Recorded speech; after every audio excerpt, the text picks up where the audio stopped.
Hello everyone, welcome to my another blog. তো নাস্তা করার পর আম্মু লেগে গেল আম্মুর কাজে। তো বড় আপুরা আসবে, তার জন্য শিং মাছ রান্না করা হইতেছে। এই তো শিং মাছটা রান্না করা হয়ে গেছে। তো পেঁয়াজ দিয়ে দুপুজিও করা হয়েছে, আর এইভাবে আলু বেগুন দিয়েও রান্না করা হয়েছে। আলু বেগুনের ভাজি, ডাল, তারপর ছিল কাচকি মাছের চচ্চড়ি। তো পাপা খেতে বসে গেল। তো উনি ফার্স্টে কাচকি মাছের চচ্চড়িটা নিয়ে নিল, ওনার ফেভারিট।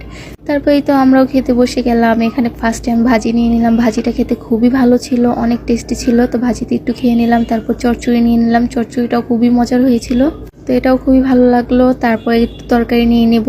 তো আমি আলু বেগুনের তরকারিটা নিয়েছি, এটা খেতে খুবই ভালো ছিল। তো আমি আবার ডাল অত একটা পছন্দ করি না, তার জন্য ডাল নিইনি, তরকারি দিয়ে খেয়ে ফেলেছি। তো এটা খেতে খুবই ভালো ছিল। তো আজকে সবকিছু অনেক মজা হয়েছে। তারপর বিকালে আবার সবাই মিলে একটু ছাদে গেলাম, ওয়েদারটা খুবই সুন্দর ছিল। তো সবাই মিলে একটু কথাবার্তা বললাম, একটা শর্ট ভিডিও নিয়ে নিলাম।